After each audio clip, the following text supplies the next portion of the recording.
Welcome back to Kerbal Space Program 0.25, the long season. Well, there's actually been a little bit longer than I had anticipated between the last episode and this one. A couple of days, actually, as a matter of fact. But I have put the time to good use because I discovered something on the Kerbal Space Program forum that apparently, if you add -force-opengl to the command line in the shortcut that opens up KSP, as shown in this picture, then that will cause Kerbal Space Program to run with OpenGL instead of DirectX, and this saves a mountain of memory. To be specific, my KSP install was running with an average of about a little over 3 gigabytes of RAM. And now it's running with 2 gigabytes of RAM right now. And that has allowed, actually it was running with a lot less than that a little while ago, and I have added some mods. I have removed stock drag fix. As good as it is, it conflicts with the fact that I have added FAR. I have also added the laser system docking cam because I rather like that one and I've kind of missed it. I've got another one in here that I've added, custom biomes. It adds biomes to all of the planets and moons. Granted, this will very probably be obsolete in 0.90, but it's nice to have it now. I've got a little thing called KSP stock tweaks that does some cool things.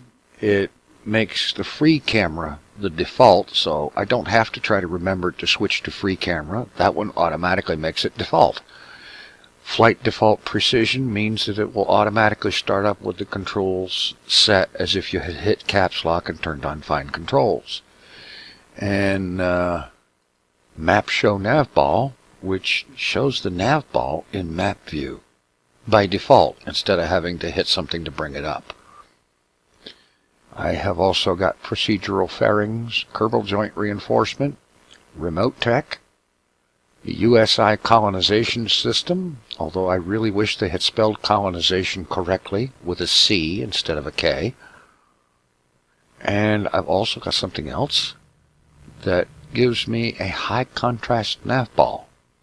I saw this one in some videos that White Owl was doing and decided that I absolutely had to have that, and I chased it down and found it. I also have carbonite and fine print, which apparently beefs up the contract system. And so, let's see, where was I here with all of this? Yeah, I think everything's cool here. Let's see, there was a matter of, let's see, I guess it's going to be in here somewhere. An antenna for, this is a remote tech antenna. Kind of need that. Because with remote tech, if you are not within, if you have an unmanned space vehicle that is out of communication, does not have some kind of line of sight communication with mission control, then it does not operate. Okay, let's see. All that. Another dish we're going to need. This one has a 90,000 kilometer range as opposed to the other one, which is like 500 kilometer. I think I've got everything here. The thrusters and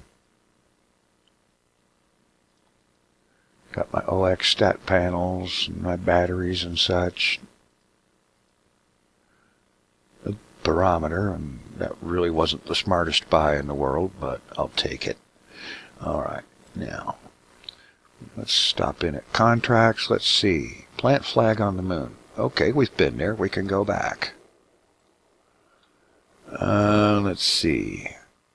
Test that, landed. It doesn't pay much money, but there's 19 science involved. Sepratron landed. Take it.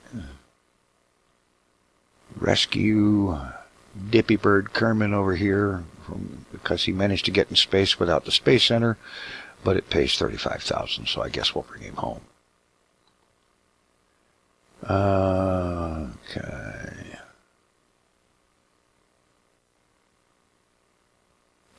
We'll get to some of these others soon enough. Alright. The first thing I want to get doing here is to put up a bare bones science satellite. I believe the launch vehicle is familiar. And in here I've got a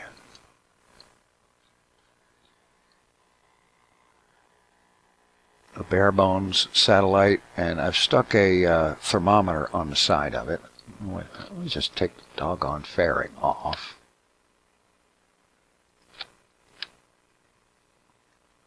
If I do it right, it'll come off. I said if I do it right.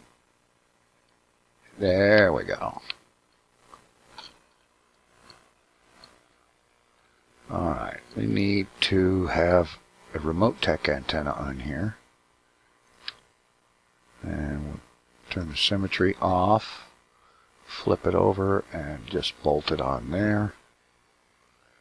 We've got solar panels, batteries, there's an RCS tank and 4 RCS thruster quads.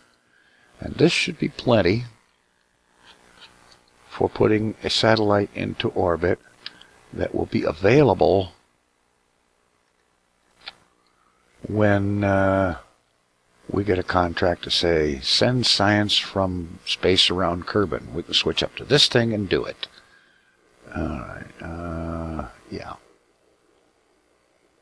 Take the fairing off and you have to fix the staging when you put it back on. Alright.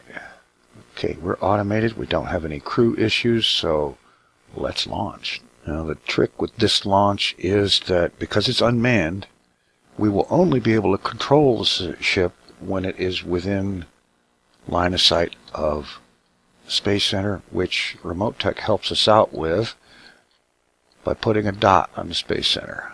And there'll be like a green line that goes between that and the ship or whatever satellite that it has contact with, and so on. And this is that nav ball. That is great. I love it. It's so much easier to read. Alright, let's grab some flight stats and I'll bring up the Remote Tech flight computer to control this one.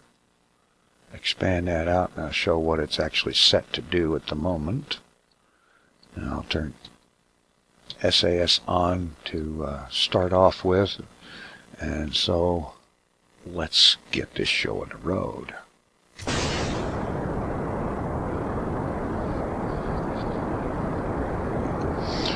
Alright.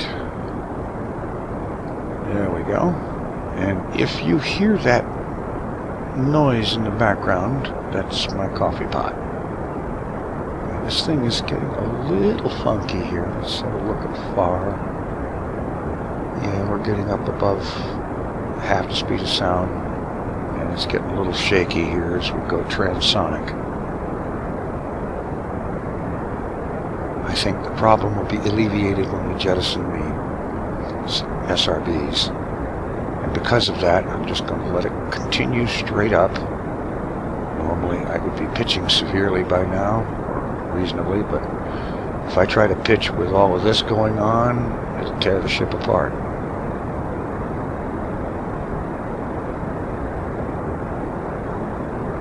Almost to Mach 2. Alright, jettison nose, and let's trim our pitch to 45 degrees. Full throttle, please.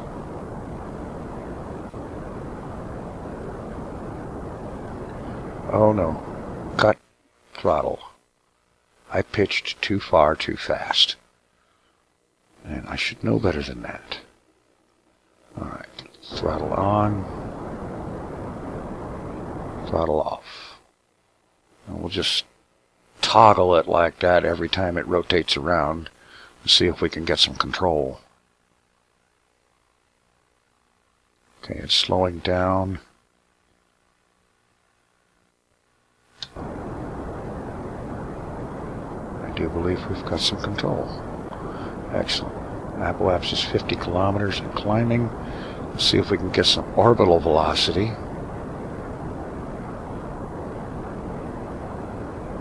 Let's pitch to 35 degrees.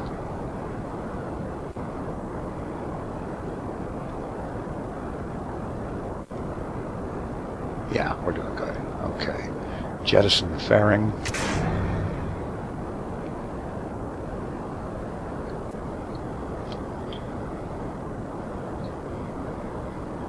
And pitch down to 25 degrees.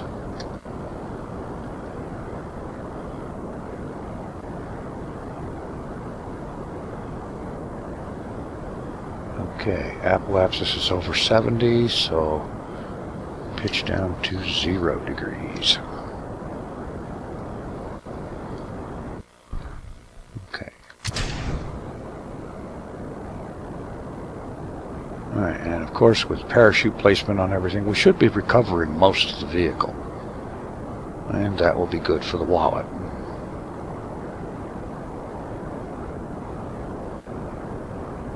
This stage should put us most of the way into orbit, and this little tiny stage there will finish the job and provide a little bit of maneuvering power for the satellite should it ever need it.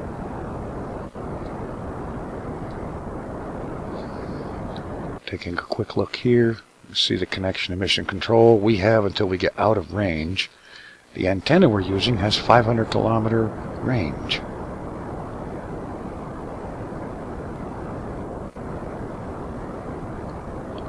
Mission control is how far? I can't tell. Can't seem to mouse over it and get it. Alright. Gotta go ahead and jettison that. And now let's get a maneuver planned quickly. Add maneuver, Ep6.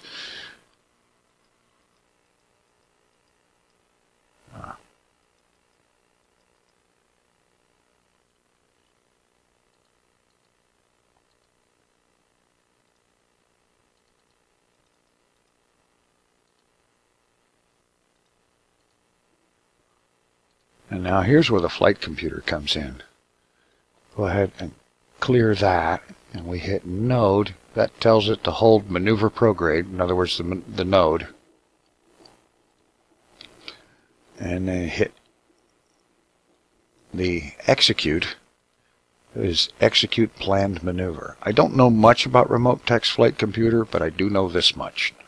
It will now execute the planned maneuver, even if it is out of reach of mission control when it does, so long as the thing has power. And since we do have some solar panels and batteries on here, we should have enough power for this. The antenna in question is a very low power antenna. I think it uses like 0.1 electric charge per second or something like that.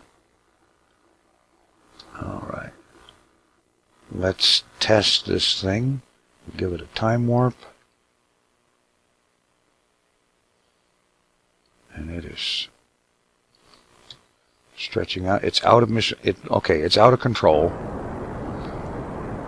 In other words, mission control isn't telling it what to do, but it is carrying out the pre-programmed burn beautifully. Excellent. Okay. Now, let's see. What did we have for contract? Flag. Test that. Rescue dingbat. Okay. But now, anytime we get a call for science from space around Kerbin, we can switch up to this bad boy and send a temperature reading. I should have set up an action group for that, but I forgot to. Alright, I am going to do one more thing here. Let's time warp around till we're back in control.